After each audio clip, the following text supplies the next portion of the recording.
So, Jode Garcha, PASW's client, talked to me privately and said, you know, I really like this guy, Ben Webster. You ever going to do something about him? And so, yes, I'd been wanting to get to this gentleman. We talked about him briefly when we did a film scoring class for Phantom Thread. Johnny Greenwood said he got influence from the pianist Glenn Gould and also this gentleman we're going to be talking about. So, Joe, thank you for reminding me to do this because I've been wanting to get to this guy. Here's a question. Can instrumentalists purr? You know, cats purr, right? It shows you that they love you. Lions and tigers do not purr. The rule of thumb is that if you can roar, then you can't purr. So cats can't roar, so they can purr. You can, tune in later to my class on animals and, the biology of animals later. But this instrumentalist, he purrs on the saxophone. Let's see if you agree. Why don't you just guess who I'm talking about?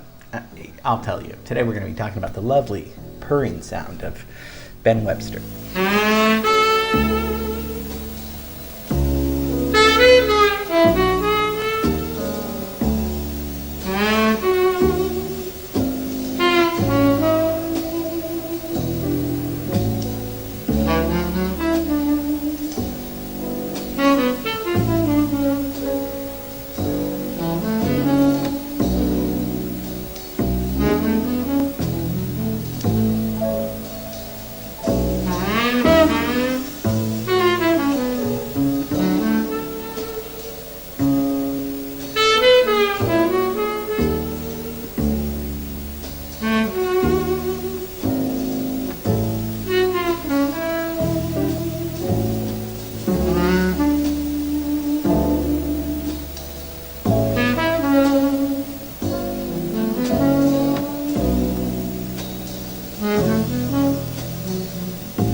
Ben Webster, yes, Jode.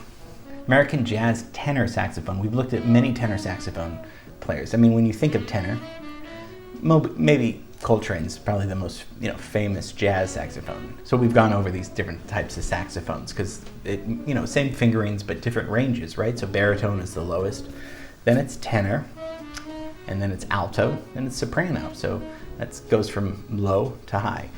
So he's in the tenor section. Born in 1909, born the same year as Lester Young. We did a class on Lester Young, beautiful breathy saxophonist.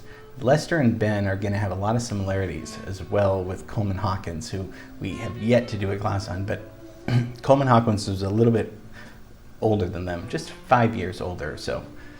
So let's leave Faré's home from the south of France and go to Kansas City and let's just visually see. So this is 1909. So this is when jazz is beginning, right? Tin Pan Alley's going on, Urban Berlin's writing the songs, Jerome Kern's writing the songs. These guys are going to, by the 20s and 30s, along with Duke Ellington, Count Basie, jazz and swing is gonna be taking over, right? So people like Lester Young, Ben Webster are playing with Duke Ellington and their big bands. Then they're going to become soloists, So people kind of say Coleman Hawkins, Lester Young, those were the two camps. Ben Webster tried and successfully did his own sound. So those three sounds were just so distinct, and he really just developed an original style. How did he get that style? I don't know. We don't know how geniuses get their style. It's just sometimes it's brokenness inside or happiness inside. So as a kid, he studied violin and then learned to play the blues on the piano because blues is going on, because that comes from jazz many times in Dixieland. So he was playing the piano and then he switched to tenor saxophone because he fell in love with it. So he played with Lester Young, actually in the Young family band, and starts playing in bands in the 30s. Swing music, right? That's the big thing. So he became a soloist in Duke Ellington's band, so from 1940, and along with Johnny Hodges, who's another saxophone player that we'll talk about. Yeah, I mean, there were a lot of trumpet players around too, and a lot of other instrumentalists, but saxophone was it's kind of a newer instrument, you know, maybe just 100 years old or so. So people were exploring the newness of it.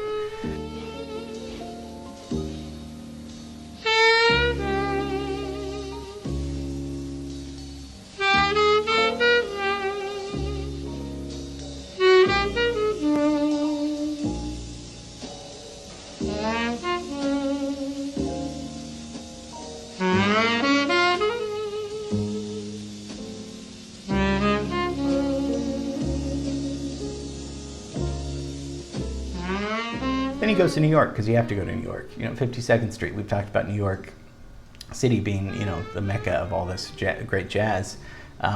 He was a sideman and also, you know, a leader at some point, and worked with Raymond Scott.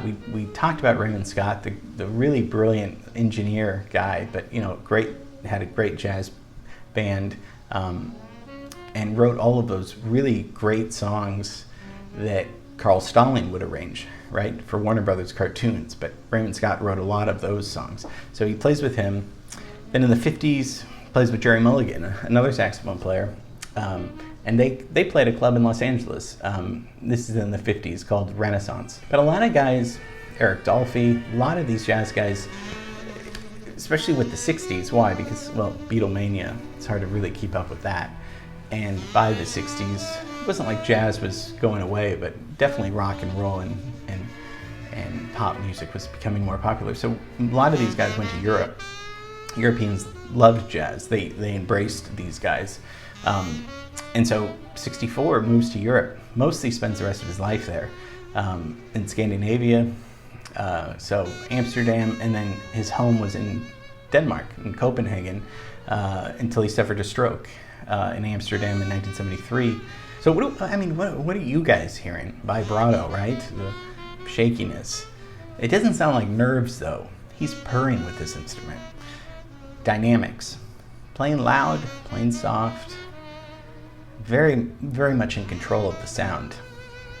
You hear a real, like, just very raw loneliness going on. He's crying almost through the instrument, but crying perhaps tears of joy, tears of sadness. Ballads were just, he's caressing the instrument. He's embracing it. He's creating such a romantic mood. So if you guys ever need to set the mood at, you know, for dinner parties, which you guys throw a lot, put on, you know, you can put on one of his albums.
But one thing, and this is what kind of kept him not so much in vogue, because he's not like Charlie Parker at all, not like John Coltrane at all.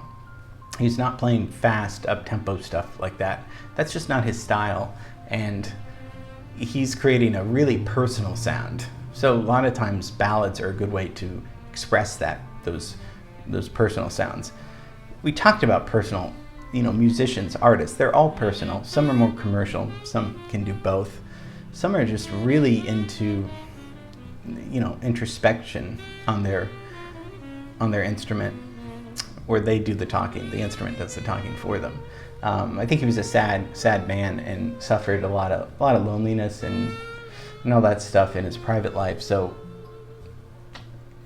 you know, you can kind of hear it in some of his playing.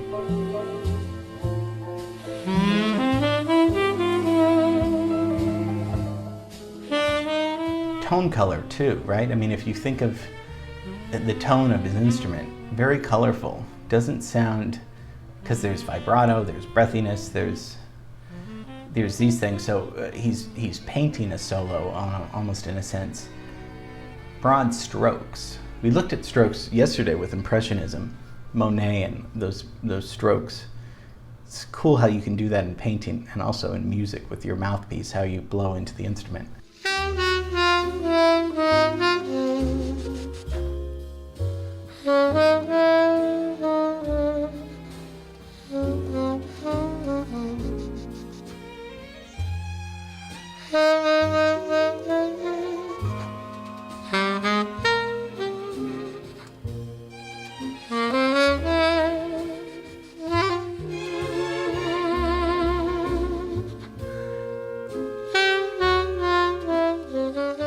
And a lot of floating on top. It sounds like he's floating, right? I mean, some of these passages are gorgeous passages where he's floating on top of the notes. Irregular rhythm sometimes. It's kind of that, like, I'm just throwing out ideas as we listen to just his gorgeous tone. One writer said it sounded like a cello sometimes, because his range was low. I mean, tenor has the lower range anyway, but he really embraced that lower tone a lot. I thought, that's a pretty good point. One thing I do love about his playing is his tenderness, very deep tenderness in his playing. Joy, loneliness, all coming out of this instrument. So just a brief little taste of Ben Webster. Great, and Jode, thank you for inspiring me to do this, because I'd been wanting to talk about Ben Webster. Just one of my favorites. Really is. I mean, it became one of my favorites. I didn't start really knowing and understanding his music till actually more recently, and so thank you for the recommendation, and hope you guys enjoyed just the smooth sounds. This was just a really cool, relaxing, cat-like day, right? With the purr. He was purring through that instrument. Think about that. Okay, I'll be here tomorrow, and we'll do it again. Okay, bye.